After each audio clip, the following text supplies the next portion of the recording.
Если мы опять обратимся к мудрым словам Евангелия, то мы найдем там, что Господь и Спаситель наш Иисус Христос заповедовал нам по-особенному творить добрые дела. Он говорит, что если вы делаете добрые дела, то вы должны их делать тайно, и чтобы ваша правая рука не знала то, что делает левая. Несколько столетий назад в некотором месте жил мудрый старец, монах, который всю жизнь посвятил свою Богу и обрел уже духовную мудрость благодаря своему многолетнему духовному опыту. И тогда подошли к нему и ученики и спрашивают: «Отче, почему же у нас не получается победить наши злые дела и злые привычки? А добрые дела, которые мы вроде и стараемся делать, мы заметили, что они не постоянны в нас, что они уходят из наших душ и не задерживаются там. Почему так происходит?»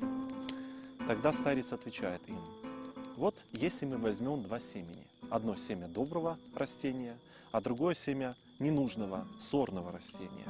Семя доброго растения мы положим на солнце, на камень, а семя злого и ненужного растения мы положим в почву. Что же тогда произойдет? Тогда ученики отвечают: доброе семя, которое осталось без почвы на солнце, оно непременно погибнет и высохнет. А злое семя, которое было закопано в почву, оно прорастет, вырастет и даст свой худой плод. «Вот так и поступают люди», — ответил старец.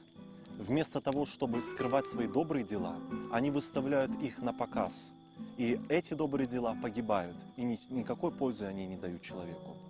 А свои злые дела, вместо того, чтобы раскаиваться в них, они скрывают внутри себя. И злые дела, и злые поступки вырастают в человеке. И таким образом, что зачастую их трудно бывает человеку победить. Поэтому и мы, как христиане, должны добрые дела творить в тайне. А если мы совершили какую-то ошибку и сделали какое-то злое дело, то мы не должны бояться о нем рассказать и в этом грехе раскаяться».